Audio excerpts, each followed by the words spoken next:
अस्सलाम वालेकुम नाज़रीन, आप देख रहे हैं प्रोग्राम इलाकाई खबरें और मैं हूं आपके मेज़बान अक्सा खान। नाज़रीन, उम्मीद करती हूं आप सब खैरियत से होंगे। तो नाज़रीन, आज के प्रोग्राम का बाकायदा आगाज करते हुए सबसे पहले बात की जाएगी शहर लाहौर की, जिसको खूबसूरती की मिसाल के साथ मुंसलिक किया जाता है। बात की जाए लाहौर की तो खूबसूरत बनाने के लिए तो गवर्नमेंट करोड़ों रुपए खर्च कर रही है। करोड़ों के फंड्स जो हैं वो मुख्तस कर दिए गए हैं हर प्रोजेक्ट की डेवलपमेंट के लिए, हर प्रोजेक्ट की खूबसूरती के लिए। लेकिन इसके लिए बागों का शहर हकीकत में बागों का शहर नजर नहीं आए, मगर बदकिस्मती से ग्रीन बेल्ट की तबाही का मंजर पेश कर रहे हैं। ग्रीन बेल्ट की बात की जाए, ये क्या होता है आखिर, इस हवाले से क्यों इसको यूटिलाइज किया जाता है, आज के प्रोग्राम में हम इस पर बात करेंगे। लेकिन रेडी बानों के ग्रीन बेल्ट पर मुकम्मल कब्जे हैं।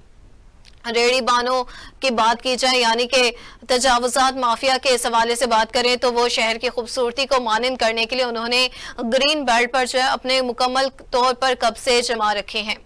पीएचए के अमले की नाकिस कारकर्दगी की वजह से लाहौर की खूबसूरती काफी हद तक मुतासिर हो चुकी है। अगर पीएचए की बात की जाए, वहीं उसने कैनाल बैंक के तरफ में बहुत ज्यादा खूबसूरती लाइट्स के मनासिर को, रंगीन रोशनियों को बिखेरा है, तो वहीं दूसरी जानिब बात की जाए तो बहुत सारे तजावुजात माफिया को उसने खुली छुट्टी दे रखी है और इस पर गवर्नमेंट भी खामोश तमाशाई बनी हुई है, जबकि करोड़ों के फंड्स जो हैं, अरबों करोड़ों के फंड्स जो है वो मुख्तस भी कर दिए जाते हैं। तो आज के प्रोग्राम में हमें ज्वाइन किया है इसी पर बात करने के लिए सैयद शहबाज ने। सर, बहुत शुक्रिया आपके वक्त का। शहबाज साहब, ये बताइएगा कि आखिर पीएचए वाले खूबसूरती की बात करते हैं और खूबसूरती को फरोग दे रहे हैं लाहौर में, लेकिन ग्रीन बेल्ट की तबाही का मंजर पेश कर रहे हैं, क्या वजह है इसकी? हाँ जी अक्सा, बिल्कुल आपने बात ठीक की है कि गवर्नमेंट पंजाब जो है वो करोड़ों रुपए मुख्तस कर रही है कि लाहौर के हुस्न को जो है वो बरकरार रखा जाए। लेकिन अगर बात करें इसके बिल्कुल बरक्स जा रही है, क्योंकि अगर करोड़ों रुपए लाइटिंग पे खर्च हो रहा है, करोड़ों रुपया इसकी सैलरियां दी जा रही हैं अमले को, अफसरान जो बैठे हुए हैं एसीओ में उनको सैलरियां दी जा रही हैं, लेकिन इस वजह से दी जा रही हैं, ये इतना पैसा इस वजह से गवर्नमेंट खर्च कर रही है कि ये जो लाहौर का हुस्न है ये बरकरार रहे। लेकिन अगर बात करें ग्रीन बेल्ट के हवाले से, तो ग्रीन बेल्ट जो धर्मपुरा से लेकर खैरा पुल तक जो है बिल्कुल बर्बाद हो चुका है। बिल्कुल ग्रीन बेल्ट नजर ही नहीं आ रहा, बल्कि ब्राउन बेल्ट नजर आने लगा है, इस वजह से कि वहां पर रेडी बानों ने मुकम्मल तौर पर कब्जा कर रखा है और मुबैना तौर पर लाखों रुपए जो है वो रिश्वत ले रहे हैं। जो अमला है, जो सुपरवाइजर हैं, जो के यहाँ के जो मामला कर रहे हैं, वो लाखों रुपए मुबैना तौर पर रिश्वत ले रहे हैं। इसी वजह से जो ग्रीन बेल्ट है बिल्कुल मुतासर हो चुका है और खूबसूरती मांद पड़ गई है। ठीक है, खूबसूरती मानन पड़ गई है। तो ये बताइएगा इस हवाले से शहबाज के डिप्टी कमिश्नर क्यों गफलत बरत रहे हैं? डिप्टी कमिश्नर सैयद मूसा रजा वैसे तो फील्ड में काफी मुतहरिक नजर आ रहे हैं, लेकिन ग्रीन बेल्ट को लेकर आखिर उनकी क्या मौक़िफ़ है, इस हवाले से आपने जानने की कोशिश की है? जी अक्सा, ये डीजी जो पीएचए है, डीजी पीएचए उसका मामलात हैं। ये एक अलहदा डिपार्टमेंट है जो कि पीएचए के हवाले से, और ये डिप्टी जो डायरेक्टर हैं, ये अब्दुल्ला चीमा डायरेक्टर हैं यहाँ के, उनसे भी मेरी मुतद्दद बार बात हुई है इस हवाले से, और आज भी मेरी डीजी के पीआरओ से भी बात हुई है। उन्होंने भी मुझे यकीन दहानी यही करवाई है कि ये जो ग्रीन बेल्ट है इसका हुस्न जो है वो बहाल कर दिया जाएगा, ये इस पे काम किया जाएगा, इंशाल्लाह ताला ऐसे कर देंगे वैसे कर देंगे। लेकिन ये सब कुछ करने के बावजूद भी होता कुछ नहीं, इसलिए क्योंकि ये मिली भगत से जो रेडियां लगाई जाती हैं, ये देखा जाए रात के वक्त भी तो जो गोल गप्पे वाले हैं इन्होंने भी मुस्तद ऐसे बनाई हुई है जैसे कि कोई माल रोड पे कोई शॉप होती है, ऐसे लाइटिंग की हुई है और कुर्सियां लगाई हुई हैं। लोग कसीर तादाद में यहाँ पर बैठ के एंजॉय करते हैं और ये मंथ देते हैं मुबैना तौर पर पीएचए वालों को, जिसकी वजह से ये खत्म नहीं हो रहा मामला। ये मामला आखिर क्यों नहीं खत्म हो रहा? कौन से इकदाम जरूरी हैं इसको खत्म करने के लिए? शहबाज, ये भी बताइएगा, क्योंकि जाहिर सी बात है, आपने बताया कि धर्मपुरा से लेकर खैरा पुल तक ग्रीन बेल्ट के नाम पर ब्राउन बेल्ट ही नजर आ रहे हैं। आखिर क्या इसको खत्म करने के लिए कौन से इकदाम, कौन से फैक्टर्स जो है वो जरूरी है आखिर? हाँ अच्छा, ये बहुत बड़ा सवाल किया आपने। अगर इसको बिल्कुल मामले को क्लियर करना है, इसका हुस्न जो है वो बहाल करना है, और इसके जो मामलात हैं इसको बिल्कुल क्लियर करना है, तो फिर जो PHA के आला अफसरान है इस पर नजरसानी करें और अमले को चेक किया जाए कौन कितना काम करता है और अपनी ड्यूटी कैसे ये अमला सर अंजाम दे रहा है, सुपरवाइजर क्या कर रहा है। अगर ये मामलात हो जाएं, अगर अपने कमरों से निकल के अफसरान जो है वो दफातरों से निकलकर वो फील्ड में आए और चेक करें, तो इनको पता चलेगा कि ये मामलात बिल्कुल जो है धर्म भरम हो चुके हैं। इसी वजह से जो लाहौर का हुस्न जो मांद पड़ रहा है, अगर चेक करें तो फिर ये रेहड़ीबानों के कब्जे खत्म किए जाए, ऑपरेशन किया जाए। तजावजात का बिल्कुल खात्मा जब होगा तब ही ये ग्रीन बेल्ट जो है वो बहाल हो जाएंगे और ग्रीन नजर आने लगेंगे।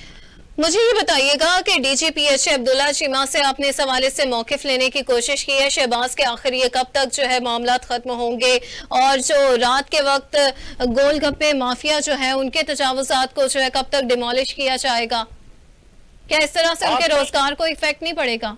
उसके लिए कोई अल्टरनेटिव उन्होंने सोचा है? जो अब्दुल्ला चीमा है ये DG नहीं है, ये डायरेक्टर है। मेरी इनसे बात हुई है, इन्होंने मुझे यकीन दहानी करवा दी है कि हम इंशाल्लाह ताला 1-2 दिन में जो ऑपरेशन करेंगे और ये जो रेहड़ीबान है इनका कब्जा बिल्कुल खत्म कर दिया जाएगा और ग्रीन बेल्ट पे जो है वो काम दोबारा से बहाल कर दिया जाएगा। दोबारा से ग्रीन बेल्ट पर जो है काम बहाल किया जाएगा। लाहौर की खूबसूरती को माने नहीं पड़ने देंगे और ग्रीन बेल्ट के हुस्न को यानी शहर लाहौर के हुस्न को दोबारा से बहाल किया जाएगा। सैयद शहबाज लाहौर से हमें अपडेट कर रहे थे। बहुत शुक्रिया आपके वक्त का। तो नाज़रीन, उम्मीद की जा सकती है कि PHA के अमले की नाकिस कारकर्दगी जो है वो लाहौर की खूबसूरती को माने नहीं पड़ने देगी। जिस तरह से लाहौर शहर की बात की जाए तो नहर पर लाइट्स की रोशनी को जगमगाते हुए रखा जाता है, उसी तरह ग्रीन बेल्ट्स पर भी तवज्जो देंगे वो। तो प्रोग्राम के बकिया हिस्से की तरफ रुख करेंगे। आपको बताएंगे कि जहां पर पतंगबाजी के हवाले से बात है, पतंगबाजी के खूनी खेल ने कई घरों के चिराग जो है वो नाज़रीन गुल कर दिए हैं। पतंगबाजी की बात की जाए तो उस पर बहुत अरसा पहले इसको बैन किया गया था, लेकिन इस हवाले से कुछ खबर नहीं थी। पतंगबाजी से इंसानी जानों के तहफ़्फ़ुज़ के लिए पंजाब पुलिस सुबह भर में इन एक्शन तो नजर आई, मगर उस जुर्म को कंट्रोल ना कर सकी है। तो इसी पर मज़ीद तफसीलात जानेंगे शहजाद से। जी शहजाद, बताइएगा आखिर क्या मामला है ये?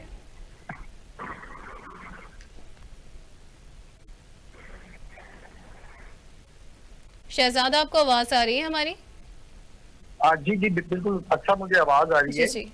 अच्छा, बात करते हैं काइट फ्लाइंग के हवाले से कि तर्जमान महकमा दाखिला के मुताबिक 2007 में ये काइट फ्लाइंग जो एक्ट है ये पास हुआ और इस पे अमल दरामद शुरू हुआ, क्योंकि ये बड़ा जानलेवा खेल है और ये खूनी खेल है। इसको रोकने के लिए इसके ऊपर सख्त जुर्माना जो वो भी आयद किया गया, सजाएं भी जो वो मुकर्रर हुई, लेकिन उसके बावजूद मुसलसल 2007 से जब बिल असेंबली में पास हो गया, उसके बावजूद आज तक पंजाब पुलिस जो है वो काइट फ्लाइंग रोकने में बुरी तरह नाकाम नजर आ रही है। और ये धाती दौर और तंदी और ये पतंगबाजी ने कई कीमती जानें जाया कर दी है और कई घरों के चिराग गुल कर दिए हैं। लेकिन लम्हा फिक्र ये है कि IG पंजाब और CCP लाहौर DIG के बुलंदो बाला दावे तो नजर आते हैं कि काइट फ्लाइंग के खिलाफ कार्रवाई की जा रही है, लेकिन उस पर कोई अमल दरामद होता नजर बिल्कुल नहीं आ रहा। अगर बात की जाए 2-4 रोज पहले की, तो काना के इलाका में वासिद नाम का बच्चा है, स्टूडेंट, जिसको स्कूल से आते हुए वापसी पे गले में ये कातिल डोर फिरी, जिसने इसको शदीद जख्मी किया, इसको डैमेज किया, इसके मुंह के ऊपर बहुत सारी स्टिचिंग भी हुई। लेकिन उसके बावजूद SHO काना फारूक आजम को चेंज नहीं किया गया, क्योंकि IG पंजाब ने बड़े सख्त अहकाम जारी किए थे कि जिस इलाका में जिस डिवीजन में पतंगबाजी होगी उसका जो SHO वो जवाब देगा, वो जिम्मेदार होगा। लेकिन बात ये है कि जिम्मेदारी सिर्फ कहने की हद तक तो है, लेकिन इस पे अमली जामा या कोई अमल दरामद होता नजर नहीं आ रहा। इसी तरह मुतअद्दिद वाक़यात ऐसे हो चुके हैं कि ये डोर फिरने से कई कीमती जानें जाया हो चुकी है, लेकिन उसके बावजूद मतलब जितना सख्त एक्शन इम्प्लीमेंट होना चाहिए उतना हो नहीं रहा। IG पंजाब के फर्जी दावे हैं और फर्जी कार्रवाइयां भी होती हैं, इसमें कोई शक नहीं कि पुलिस मुतर्रक भी होती है, पुलिस कार्रवाई करती है, लेकिन 110% जो कार्रवाई होती है कि बिल्कुल इस चीज को मना किया जाए, इसको रोका जाए, इसकी सजाएं जो आपने मुकर्रर की हैं उस हिसाब से सजाएं मिलनी चाहिए। इसकी अगर सजा बंदा पतंगबाजी में मुलव्वस पाया जाएगा। शहजाद, ये बताइएगा कि रवा साल में अब तक कितनी पतंगबाजी की वजह से हलाकतें रिपोर्ट हुई हैं और कितने जख्मी पाए गए हैं? ये तो आप कहना कि रिसेंट जो है वो अपडेट के हवाले से बता रहे हैं, लेकिन रिपोर्ट के मुताबिक अगर सर्वे किया जाए तो रवा साल में कितनी हलाकतें जो है डेथ कैजुअलिटीज रिपोर्ट की गई हैं, ये बताइएगा। आज जी बिल्कुल मैं ये आपको बता रहा हूँ, मैं आपको आगाह कर रहा हूँ कि रमा साल में अब तक मुतअद्दिद जो हालात थे वो दूर की वजह से हो चुकी है। रेस्क्यू जो इदारा है उसकी रिपोर्ट के मुताबिक आए रोज मुतअद्दिद जो लोग हैं वो इससे जख्मी होते हैं और लुकमा अजल बन जाते हैं। अब तक की अगर बात की जाए तो ये सैकड़ों के हिसाब से बंदे जो वो हलाकत का शिकार हो चुके हैं, लुकमा अजल बन चुके हैं। दौर फिरना ये एक मामूली वाक़या हो गया है। फैसलाबाद को अगर देखें तो वहां पे भी दौर फिरने से एक नौजवान जो लड़का है आसिफ है उसकी डेथ जो वो वाकया हुई। तो लाहौर में आए रोज ऐसे वाकया रूनुमा हो रहे हैं जिसको पुलिस कंट्रोल करने में बुरी तरह नाकाम नजर आ रही है। अगर बात कीजिए सजा के हवाले से तो जो पतंगबाजी फरोख्त करेगा या पतंग बनाएगा उसको 3 से 5 साल कैद और 20 लाख रुपए जुर्माने हो सकते हैं, और जो पतंगबाजी उड़ाएगा उसको तकरीबन 2 साल कैद हो सकती है। लेकिन यहाँ पे देखना ये है कि यहाँ पे पतंगबाजी हो भी रही है, पतंगबाजी फरोख्त भी हो रही है, लोग बेच भी रहे हैं, ट्रांसपोर्ट से भी आ रही है जा रही है, लेकिन पकड़ने वाला रोकने वाला कोई नजर नहीं आ रहा।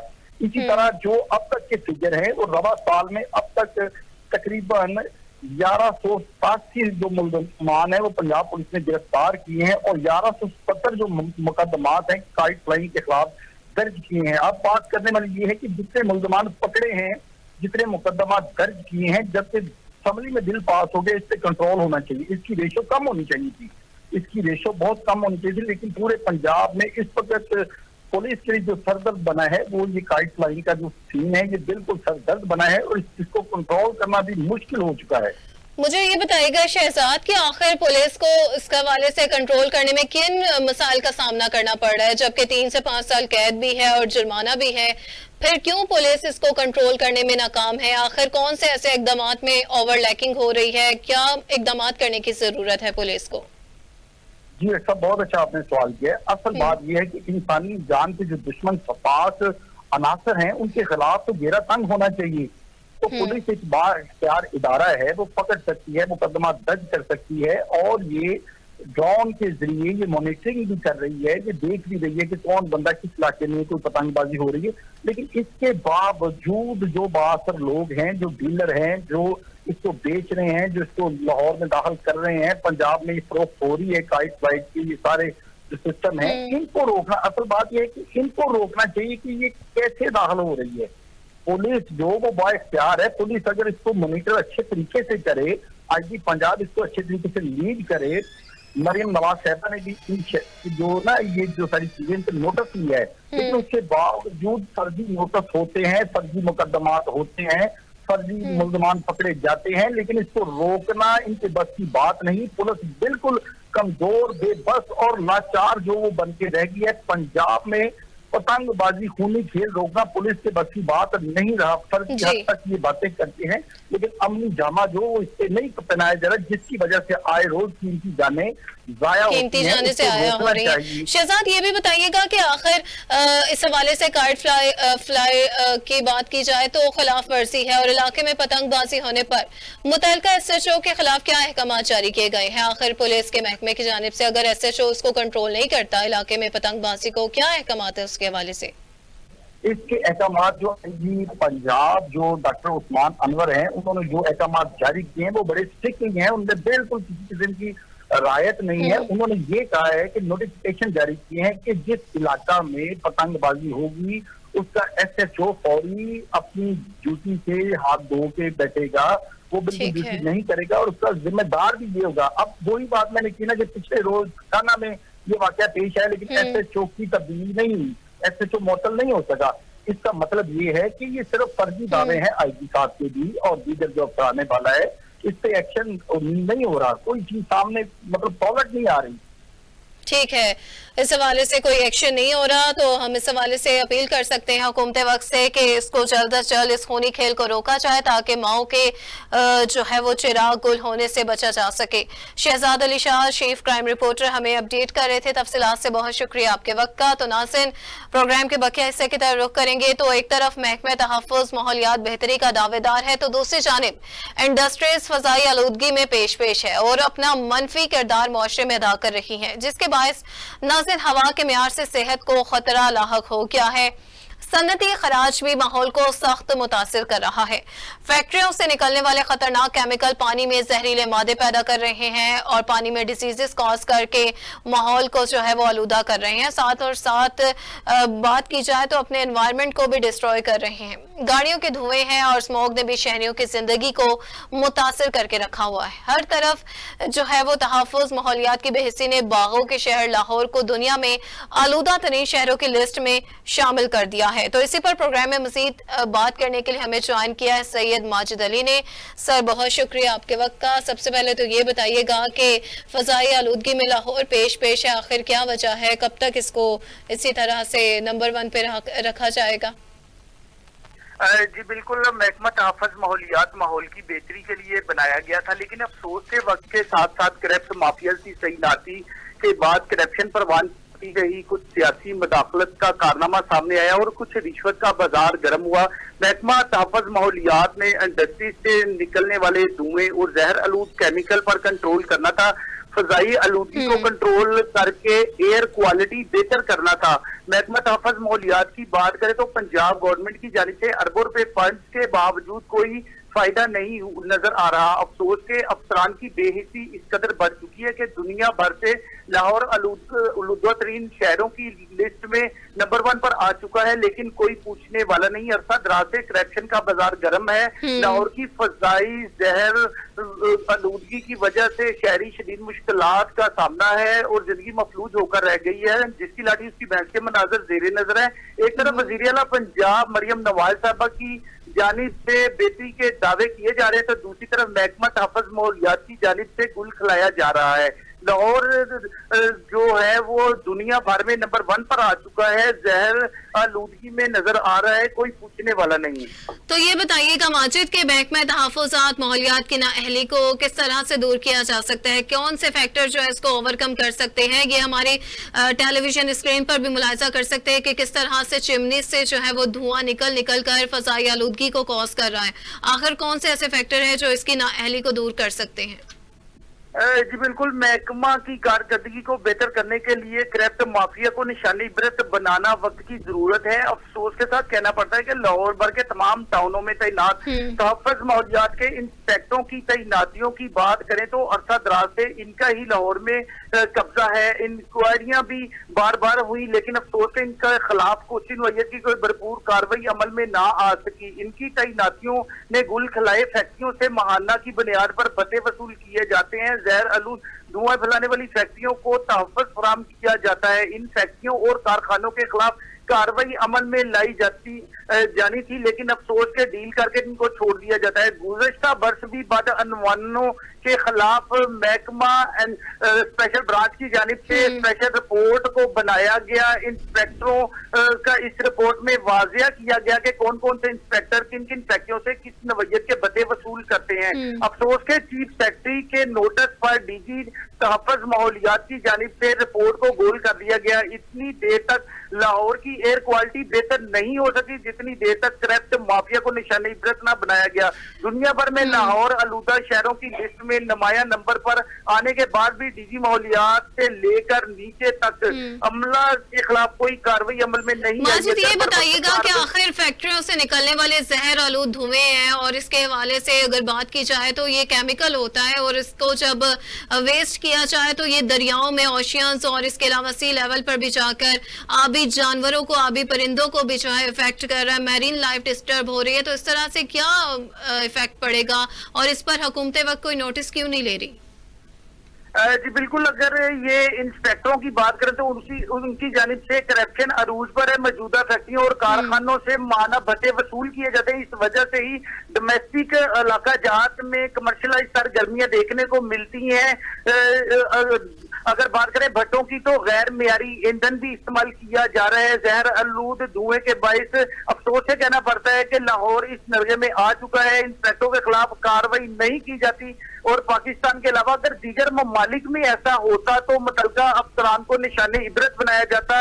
इससे आंखों की बीमारियां और जिल्द की बीमारियां परवान चढ़ रही हैं। आला अदलिया की जानिब से भी मुतअद्दिद बार नोटिस सामने आए, लेकिन अफसोस के इस माफिया के खिलाफ हर वक्त कोई कार्रवाई अमल में नहीं आती, जिस वजह से लाहौर में आलूदा तरीन शहरों की लिस्ट में लाहौर शामिल हो चुका है, लेकिन कोई पूछने वाला नहीं। जिसकी लाठी उसकी बहस के मनाजर जेरे नजर है। माजिद, ये बताइएगा कि आखिर इंडस्ट्रीज मालिकान भी इस हवाले से अगर देखा जाए तो वो क्या करप्शन में इन्वॉल्व है कि वो इस हवाले से देख नहीं रहे और माहौल को आलूदा कर रहे हैं, तो उनको कौन से फैक्टर्स है जिसको काबू करने की जरूरत है और पुलिस उनके साथ क्या मिली हुई है, उनसे जो है वो कितना मुआवजा वसूल करती है ताकि उनको छोड़ दिया जाए इस तरह की आलूदगी फैलाने के लिए? जी बिल्कुल, इसमें ये वाजिया कर दिया जाए कि महकमा तहफ़्फ़ुज़ माहौलियात का जो कवानीन है उसमें महकमा माहौलियात की जानिब से अफसरान जो मुतलका थानों में इस्तगासा जा देते हैं और इस इस्तगासा पे FIR का अंदाज किया जाता है, लेकिन अफसोस के महकमा तहफ़्फ़ुज़ माहौलियात के जो अफसरान जिन्होंने इस्तगासे देकर FIR का अंदाज करवाना है उनकी जानिब से बर वक्त कार्रवाई नहीं की जाती।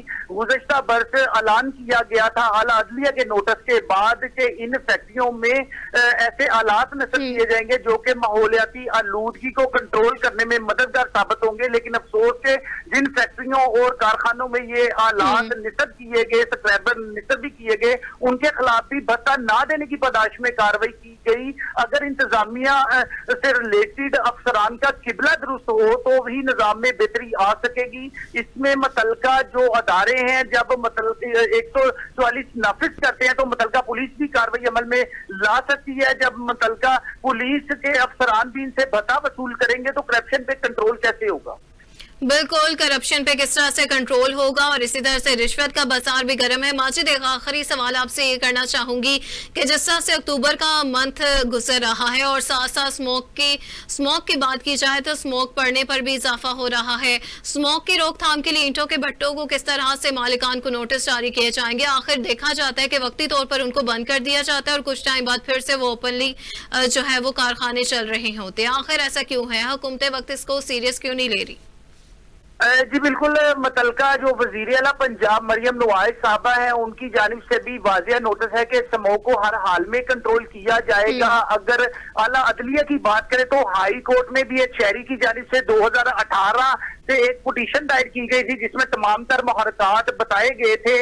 वजीर आला का भी नोटिस है और आला अदलिया की जानिब से भी नोटिस है, लेकिन अफसोस के ये जो करप्ट माफिया इतना बासर है जो कि वजीर आला पंजाब की भी आंखों में मट्टी डालने में मसरूफ़ अमल नजर आता है। नोटिस ये भी जाते हैं, वजाहत तो भट्टों को और फैक्ट्री इंडस्ट्रीज को बंद किया जाता है, लेकिन ये रात को की तारीकी में चलती है, हस्बे ज़ाब्ता काम होता है। अंधेरे के बाद ये आलूदा शहरों की लिस्ट में शामिल होने की मेन वजह ही ये है कि ये इंडस्ट्रीज को बंद नहीं किया जाता, कागजाती हद तक ये बंद किया जाता है, लेकिन अफसोस के ताहाल ये वैसे ही चल रही होती है। मुतलका जो महकमा माहौलियात के अफसरान DG से लेकर नीचे तक तमाम अपने भत्ते वसूल करने में मसरूफ़ अमल है। इस वजह से ये कार्रवाई बर वक्त नहीं होती। अगर हॉस्पिटलों में बात करें तो सांस की और आंखों की बीमारियों में लोग मुब्तला हो चुके हैं, जिल्द की बीमारियां भी परवान चढ़ चुकी हैं, कोई पूछने वाला नहीं। नोटिस तो सामने आते हैं लेकिन नोटिस को भी हवा में उड़ा दिया जाता है। ये माफिया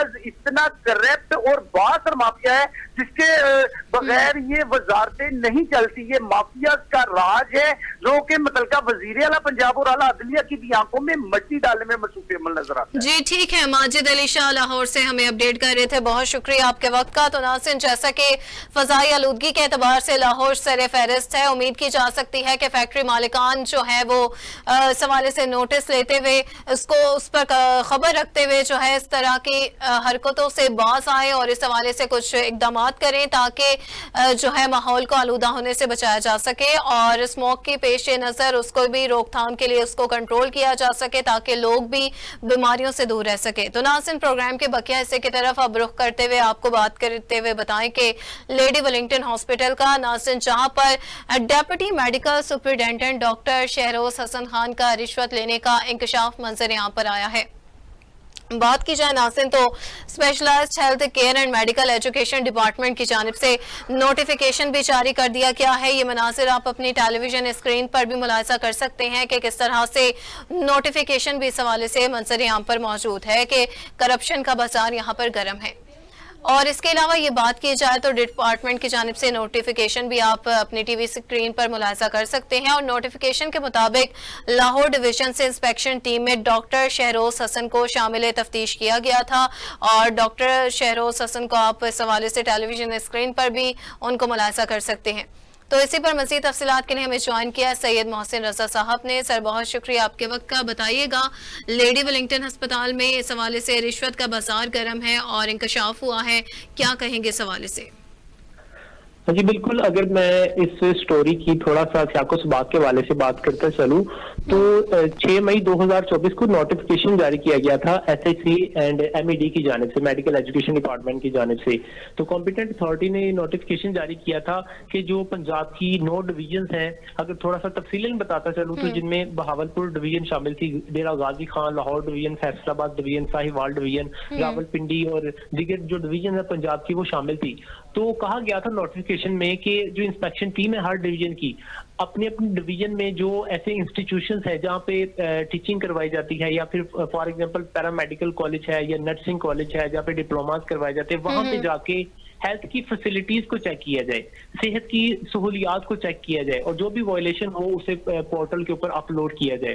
तो हमने चूंकि बात करनी है लाहौर डिवीजन की, तो लाहौर डिवीजन में जो नाम है 5 नाम थे हमारे पास, जिनमें डॉक्टर मोहम्मद हफीज, डॉक्टर ताहिरा जद्दीन, नौरीन अमीन और डॉक्टर आलमगीर और आखिर पे जो है डॉक्टर शहरोज हसन खान का नाम है। तो इसमें वायलेशन ये देखी गई कि जब डॉक्टर शहरोज हसन खान एक कॉलेज में गए, फार्मास्यूटिकल का कॉलेज था वो, जिसका नाम है हमजा कॉलेज ऑफ फार्मास्यूटिकल, तो वहां पे इनसे पहले एक टीम आई थी एसएचसी एंड एमईडी की जानिब से। तो जब वो पहली टीम आई उन्होंने वहां पे देखा, इंस्पेक्शन की, तो उन्हें कोई भी किसी तरह की वॉयलेशन दिखाई नहीं दी। लेकिन जब दूसरी दफा ये डॉक्टर शहरोज हसन खान वहां पे गए हैं, according to the application submitted to PMF, Punjab Medical Faculty को जो एप्लीकेशन दी गई उसके मुताबिक जब ये गए हैं डॉक्टर शहरोज हसन खान वहां पे, तो इन्होंने जो सीईओ है हमजा कॉलेज ऑफ फार्मास्यूटिकल के सीईओ डॉक्टर अवैस है, उनका कहना है कि इन्होंने डिमांड की पैसे की कि हमारी हाई अथॉरिटी जो है वो पैसा मांग रही है, चार है, वो चाहती है कि हमें कुछ पैसे दिए जाएं। तो वहां पे एप्लीकेशन के मुताबिक 2 लाख रुपए डॉक्टर शहरोज हसन खान के रिप्रेजेंटेटिव को दिए भी गए। किसकी जानिब से? वो जो डॉक्टर अवैस है, सीईओ है हमजा कॉलेज ऑफ फार्मास्यूटिकल। तो ये बहुत बड़ी वायलेशन है, ये इंकशाफ हुआ है। तो हमें हमारा काम जो है कि इसको हाईलाइट करना, जाहिर बात है हमें जो सीईओ है हमजा कॉलेज के और या फिर जो डॉक्टर शहरोज हसन खान, अगर मैं तफसीलन बताता चलूं कि जब मैंने मौकफ लिया है डॉक्टर शहरोज हसन खान का, तो उन्होंने वाज़ेह तौर पे, सबसे पहली बात है सहाफी का काम है एनालाइज करना, तो पहली बात, पहले अल्फाज जो उनकी जुबान से अदा हुए वो यही थे कि भाई मैंने कुछ नहीं किया। इससे हम अंदाजा लगा सकते हैं। फिर उसके बाद उन्होंने बात को आगे बढ़ाया और कहा जी मेरी इसमें कोई इन्वॉल्वमेंट नहीं है, हमारे जो एडिशनल सेक्रेटरी टेक्निकल हैं वो भी मुझे बड़ी अच्छी तरह से जानते हैं और जो दूसरा अमला है वो भी बड़ी अच्छी तरह से जानते हैं। अल्हम्दुलिल्लाह मैं इस तरह के कामों में, इस तरह की वॉलेंट जो सरगर्मियां हैं कभी भी इनमें शामिल नहीं हुआ। लेकिन सवालिया निशान ये उठता है, क्वेश्चन मार्क ये उठता है कि एक साइल ने एप्लीकेशन दे दी है पीएमएफ में, पंजाब मेडिकल फैकल्टी में, तो यहाँ पे बनता तो ये था कि इनको बुलाया जाए। मोहसिन ये बताइएगा मुझे कि इस हवाले से अगर डॉक्टर साहब की बात की जाए कि हसन शहरोज इस हवाले से मुलविस है, तो कब से ये करप्शन के साथ इनका चोली दामन का साथ पाया जा रहा है और ये कब से जो है वो कितने करोड़ों की या कितने लाखों की करप्शन कर चुके हैं और एज अ रिकॉर्ड देखा जाए तो ये इस काम में कितनी देर से मुलविस है, ये बताइएगा हमारे नाज़रीन को।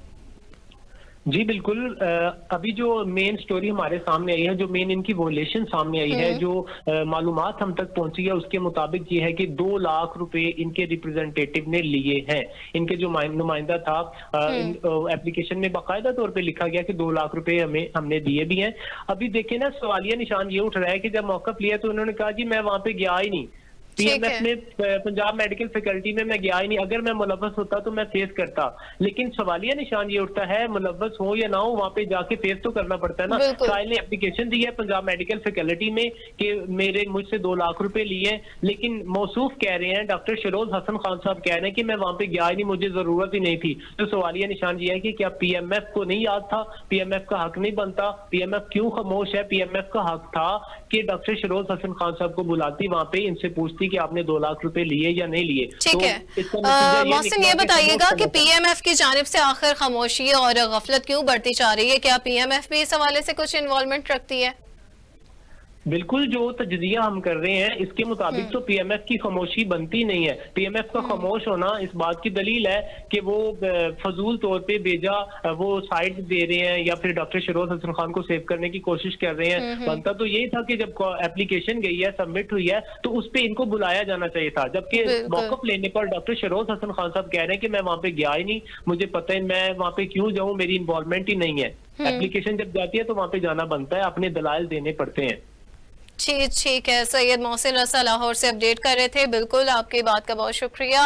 तो जैसा कि नाज़रीन 2 लाख रुपए उनके रिप्रेजेंटेटिव की जानिब से मौक़िफ़ आया है कि 2 लाख रुपए जो है वो डॉक्टर साहब ने लिए हैं और इस हवाले से लेडी विलिंगटन अस्पताल में करप्शन का इंकशाफ हुआ है। उम्मीद की जा सकती है कि हमारे स्टार एशिया न्यूज़ के प्रोग्राम इलाकाई खबरों के तवस्सुस से इसके हवाले से मजीद करप्शन की स्टोरीज को मद्देनजर रखा जाए, मंजर आम पर लाया जाए और उसको हाईलाइट करके मुआशरे में मजीद जो है वो बेहतरी की तरफ गामजन हो सके।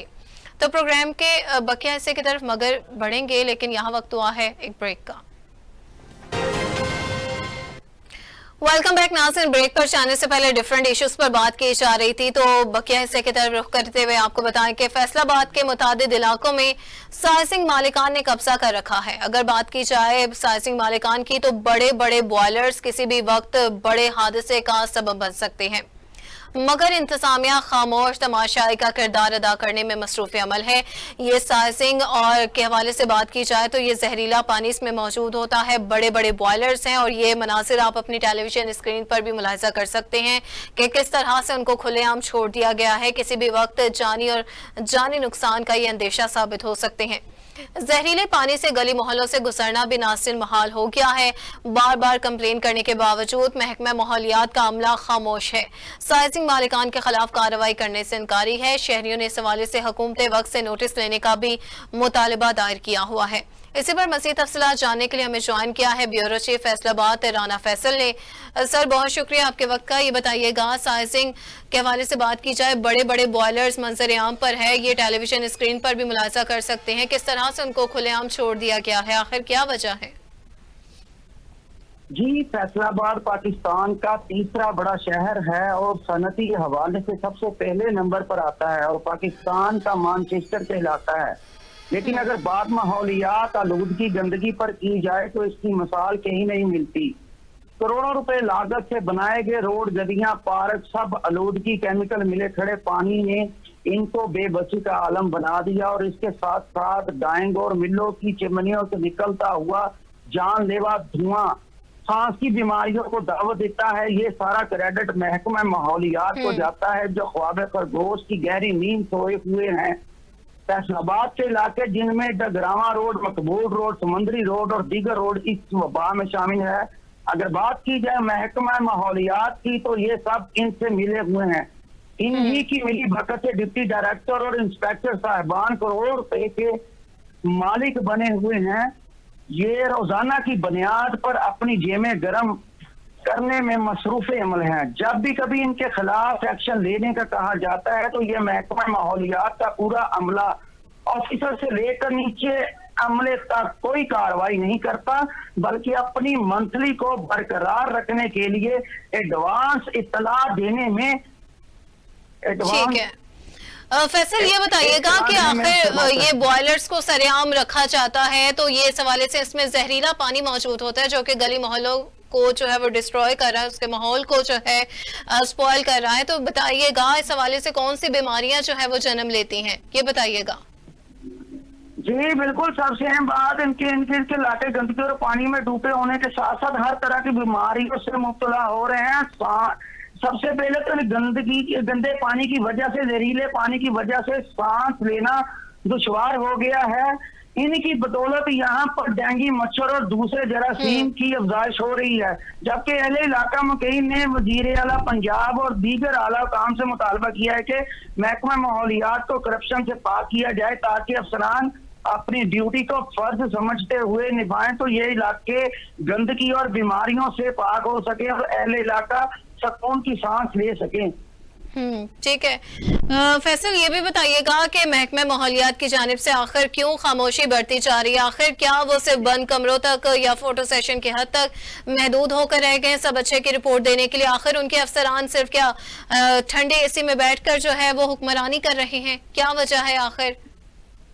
जी, इस मामले पर मौकफ लेने और कार्रवाई करने के लिए डिप्टी डायरेक्टर जौहर अब्बास से बारहा राब्ता किया गया।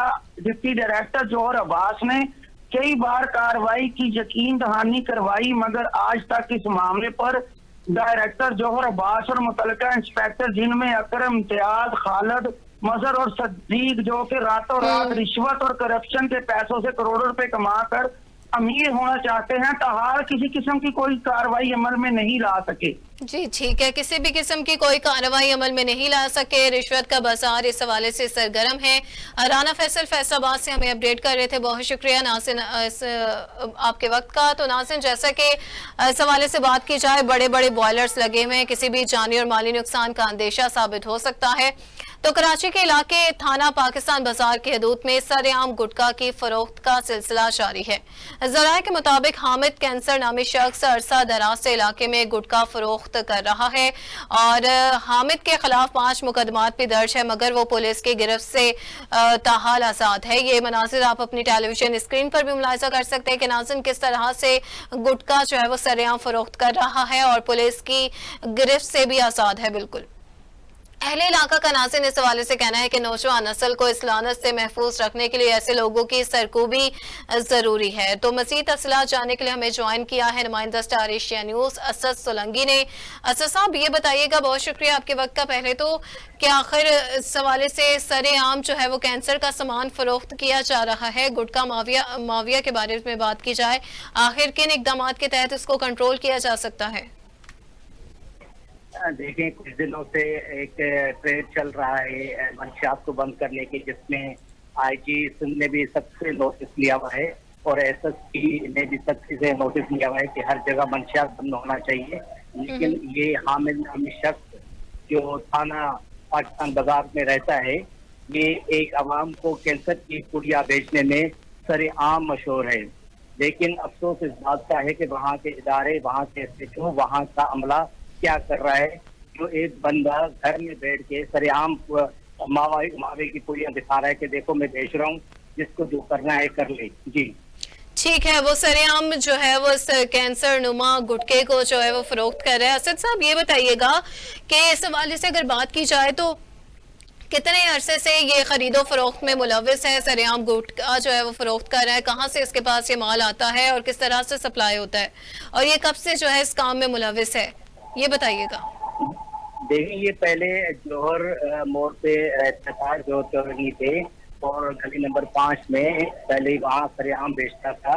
वहाँ के इलाके मुकीमों ने इसको जो है मार के वहाँ से भगाया है। इसके अलावा इसके ऊपर 5 FIR भी दर्ज है। लेकिन अफसोस इस बात का है कि उस 5 FIR के बावजूद भी वो बंदा पकड़ा नहीं जा रहा और इसको माल जो मिल रहा है, कहाँ से मिल रहा है, क्या किसी को पता नहीं है? सब पता है सबको। लेकिन क्या है कि इस जी ठीक है। असद सोलंगी साहब कराची से हमें अपडेट कर रहे थे, बहुत शुक्रिया आपके वक्त का। तो नाज़रीन, जैसे कि गुटखा की सरेआम फरोख्त का सिलसिला जारी है, हुकूमत वक्त से यही अपील की जा सकती है कि इस मूजी मर्ज से, इस कैंसर नुमा मर्ज से जल्द अज जल्द जो है वो शहरियों को जो है वो रिलीफ फराहम किया जा सके और इसको जल्द अज जल्द जो है हुकूमत वक्त की जानिब से बैन किया जा सके। अब प्रोग्राम के बकिया से किधर रुख करेंगे नाज़रीन, प्रोग्राम का वक्त भी खत्म होने के बिल्कुल करीब तर है। तो कस्बा गुजरात की बात की जाए, जहां पर रोज बरोज बढ़ते ज्यादती के वाकयात में कमी न आ सकी है। 14 साल लड़की दरिंदगी का निशाना बन गई है। आखिर बिनते हवा की बात की जाए, दरिंदगी का निशाना बन रही है। सरेआम जो है इस हवाले से ज्यादती का निशाना बनाई जा रही है। मुलजिमान ने रात की तारीकी में असलहे के जोर पर जो है वो लड़की को अगवा किया और 3 नामालूम अफराद लड़की को ज्यादती का निशाना बनाते रहे। नाज़िन, बात ये सामने आई कि हालत गैर होने पर लड़की को छोड़कर मौके से फरार हो गए। पुलिस ने नामालूम अफराद के खिलाफ मुकदमा तो दर्ज कर लिया, मगर मुबैना तौर पर मुलजिमान बासर होने की वजह से गिरफ्तार ना हो सके हैं। बच्ची के वालिदैन का कहना है कि मुलजिमान की जानिब से संगीन नौयत की धमकियां भी दी जा रही हैं ताकि उनके खिलाफ कोई कानूनी तौर पर कार्रवाई ना की जा सके। तो हमारी हुकूमत वक्त से नाज़िन यही अपील है कि उसको जल्द अज जल्द लड़की को इंसाफ फराहम किया जा सके, क्योंकि रोज बरोज बढ़ते हुए वाकयात जो है वो एक बहुत ही ज्यादा मुआशरे में अदम तहफ़्फ़ुज़ का बायस बन रहे हैं। लड़कियां खुद को सिक्योर फील नहीं कर रही हैं। तो नाज़िन, प्रोग्राम का वक्त खत्म होने के करीब तर है, तो अब प्रोग्राम के बकिया हिस्से की तरफ रुख करते हुए बात की जाएगी। लेकिन आपको बताएं नाज़िन, आपको इस हवाले से बताएं, मस्जिद के हालत गैर होने पर लड़की, इसी पर मज़ीद तफसीलात के लिए हमें ज्वाइन किया है सैयद अहमद शाह ने। सर, बहुत शुक्रिया आपके वक्त का। ये बताइएगा कि 14 साल लड़की जिनसी दरिंदगी का निशाना बन गई है, आखिर कब तक ऐसा होता रहेगा? जी बिल्कुल, कस्बा गुजरात में रोज रोज बढ़ती ज्यादती के वाकयात में कमी ना हो सकी। कस्बा गुजरात बस्ती महमूदिया और मौजा मंसर खास में 14 साल यतीम लड़की को दरिंदगी का निशाना बना दिया गया। लड़की के मामू और वालदा ने बताया है कि मुलजिमान ने रात की तारीकी में पिस्टल के जोर पर मेरी बेटी को उठाकर सफेद कार में अगवा करके नामालूम मकाम पर ले गए और 2 माह तक दरिंदगी ने मेरी मासूम बच्ची को नोच कर खाते रहे। 5 मुसल्लह अफराद जिनमें मोहम्मद तैर भुट्टा, मोहम्मद आमिर भुट्टा और 3 नामालूम मुलजिमान शामिल थे, मेरी बेटी ज़ारा को जबरदस्ती ज्यादती का निशाना बनाते रहे। हालत गैर होने पर लड़की को छोड़कर फरार हो गए। थाना कस्बा गुजरात पुलिस ने मामू की मुद्दत में अगवा और जना का मुकदमा दर्ज कर लिया है, लेकिन मुलजिमान बाअसर होने की वजह से गिरफ्तार ना हो सके। अब मुलजिमान की जानिब से मजीद संगीन नौयत की धमकियां दी जा रही हैं। अगर किसी किस्म की कार्रवाई की तो अब के बाद बच्ची को जान से मार देंगे। लड़की की वालदा का कहना है कि हमें इंसाफ फराम किया जाए। मुतासरा खानदान ने कस्बा गुजरात SHO राना कामरान, DPO मुजफ्फरगढ़ और DSP सिनामा से फौरी कार्रवाई का मुतालबा किया है कि मुलजिमान को गिरफ्तार करके इबरतनाक सजा दी जाए ताकि कस्बा गुजरात में कोई और मासूम कली इन दरिंदों के हाथों न मसली जाए। जी ठीक है। मजीद इस हवाले से कोई भी मासूम कली, कोई भी बिनते हवा इस हवाले से ज्यादती का, तशद्दुद का निशाना ना बन सके। सईद अहमद कस्बा गुजरात से हमें अपडेट कर रहे थे, बहुत शुक्रिया आपके वक्त का। तो नाज़रीन, इस हवाले से उम्मीद की जा सकती है कि जल्द अज जल्द खवातीन को जो है वो इंसाफ फ्राहम किया जा सके और उनको जो है इस हवाले से इंसाफ फ्राहम करते हुए जो है सिक्योरिटी फ्राहम की जा सके। प्रोग्राम के बकिया हिस्से की तरफ रुख करते हुए रुख करेंगे शोरकोट का। नाज़रीन, जहां पर इंटेलिजेंस की निशानदही पर महकमा लाइव स्टॉक ने बड़ी कार्रवाई की है। शोरकोट में नाज़रीन भारी मिकदार में जानवरों की चर्बी से बनाया जाने वाला मुसरे सेहत घी भी बरामद कर लिया गया है और ये घी किस तरह से मैन्युफैक्चर होता है, चर्बी की पिघलाहट से बनाया जाता है और शाही शहीद रोड पर वाक़या गोश्त मार्केट में गैर मेयारी घी ट्रक में लोड किया जा रहा है और हर तरफ देखा जाए तो सफाई के नाकिस इंतजामात हैं। तो इसी पर मज़ीद तफसीलात के लिए हमें ज्वाइन किया है राना अब्दुल सलाम ताहिर ने। सर, बहुत शुक्रिया आपके वक्त का। ये बताइएगा कि मुसरे सेहत घी मैन्युफैक्चर किया जा रहा है जानवरों की चर्बी से, आखिर क्या मामला है ये और महकमा तहफ़्फ़ुज़ात माहौलियात इस हवाले से क्यों एक्शन नहीं ले रही, महकमा सेहत की जानिब से क्यों इस तरह से गफलत बढ़ती जा रही है? जी मैम, ये ऐसे है कि बड़ी बदकिस्मती है कि ये तो एक प्राइवेट बंदा है जिसकी मुखबरी पे वहाँ पे गोश्त लेने गया है और उसने जाके इंटेलिजेंस को भी बताया है और लाइफ स्टॉक को भी बताया है कि जी ये प्रॉब्लम है, यहाँ पे जो है वो रक्शे के जरिए लाए जा रहे हैं कनस्तर घी के और एक जो है ट्रक में लोड किए जा रहे हैं। जैसा कि फुटेज में देखा भी जा सकता है कि उसमें काफी कनस्तर लोड भी हैं और वैसे भी जो है वो करता है। ये प्राइवेट बंदा है और फिर इंटेलिजेंस ने इसको अपने नाम दे दिया कि जी हमारी ये मुश्तरका कार्रवाई की। और यहाँ पे जो है मैं बताता चलूँ कि महकमा फूड दूर दूर तक जो है वो नजर नहीं आता, बल्कि उनकी तो आजकल सिस्टम ये चला हुआ है कि होटल पे चले जाते हैं जी, उनको जाके कहते हैं कि आपकी SOPs पूरी नहीं है और आपके जो है ना सर पे जाली वाली टोपी नहीं है और उसको जुर्माना कर दिया, किसी करियाने वाले को जुर्माना कर दिया, जबकि केमिकल मिला दूध वो बेतहाशा जो है वो फरोख्त हो रहा है इधर शहरों में और उसके बाद जो है यहाँ पे आप ये खुद देख लें कि 200 कनस्तर जो है वो तकरीबन पकड़े गए हैं बाद में, जब उसके घर से बरामद हो गए हैं। तो आखिर ये चर्बी भी कहीं से आती होगी, उसको पिघलाया भी जाता होगा। इस प्रोसेस पे कहीं कोई फूड अथॉरिटी एक्शन लेती बिल्कुल नजर नहीं आ रही। ठीक है, मुझे ये बताइएगा ताहिर, कब से ये सिलसिला जारी है? और महकमा फूड अथॉरिटी तो इस पर मुकम्मल चुप साध चुकी है, लेकिन कब से जो है इस हवाले से ये सिलसिला जारी है इस घिनौने धंधे का? मैम ये एक बड़ा लंबा और बड़ा पुराना, ये आदी लोग हैं तो बहुत अरसे से इस तरह के काम कर रहे हैं। ये और ये नहीं, यहाँ पे जो गोश्त की पोजीशन है वहाँ पे हमारे जो है सहाफी भाइयों ने इसको हाईलाइट करने की भी कोशिश की है कि यहाँ पे जो है वो मुर्दा जानवरों का गोश्त भी खिलाया जा रहा है। और अब आप ये देख लें कि जो ये चर्बी मिला जो घी जो है जो बना है, इस पे आप ये देखें कि ये सारा होटलों में जाना है या इसके अंदर फास्ट फूड के अंदर इसको इस्तेमाल किया जाना है, या इसके अंदर ये पापड़ लेज सलांटी वगैरह जो है उनको तल के, या आजकल जो सबसे ज्यादा जो यूज होगा वो फिश फ्राई होगी, उसमें जो है ना वो ये यूज होगा। और ये इंतहाई मुज़र सेहत, और मतलब वैसे ही मतलब उसको आप खुद देखें कि उसके अंदर मिट्टी जमी हुई है, बुरा हाल है उसका, और उसी को बस रिफाइन वगैरह करवा के आगे यूज कर देंगे। ये बहुत अरसे से चल रहा है काम तो ये। मैम ठीक है, बहुत अरसे से, लंबे अरसे से जो है अरसा दराज से ये घिनौना धंधा जो है शोरकोट में जारी है। जानवरों की चर्बी से तैयार करता घी जो है लोगों में फ्राहम किया जा रहा है। राना अब्दुल सलाम ताहिर तफसीलात से अपडेट कर रहे थे, बहुत शुक्रिया आपके वक्त का। तो नाज़रीन, प्रोग्राम के आखिरी इशू को डिस्कस करते हुए, जैसा कि वक्त बिल्कुल खत्म होने के करीब तर है, तो खैबर रूरल हेल्थ सेंटर में सहूलियात का फुकदान बरकरार है। अस्पताल का गेट भी बंद कर दिया गया है, जिसके खिलाफ रैली निकालकर डिस्ट्रिक्ट हेल्थ ऑफिसर के सामने एहतजाजी मुजाहरा किया गया और धरना भी दिया गया। शुरुका का कहना है कि खैबर के सरकारी अस्पताल में अद्वियात की मुसलसल कमी है और शहरियों के दाखिले के लिए गेट बंद कर दिया गया है। उनका मजीद कहना था कि हमने एहतजाज की सूरत में DHO मटियारी को बार बार इस किस्म की शिकायत की है, लेकिन DHO मटियारी ने नोटिस नहीं लिया। तो नाज़रीन, आज के प्रोग्राम में हमने डिफरेंट इश्यूज पर, डिफरेंट टॉपिक्स पर बात की है और हुकूमत वक्त से यही अपील कर सकते हैं कि इसको जल्द अज जल्द जो है इन इशूज़ को रिजॉल्व करते हुए इंसाफ फ्राहम किया जा सके, आवाम को रिलीफ फ्राहम किया जा सके, ताकि इन इश्यूज़ पर ओवरकम हो सके। तो नाज़रीन, इसी के साथ प्रोग्राम का वक्त हुआ चाहता है ख़त्म। मुझे दीजिए इजाज़त। अल्लाह निगहबान।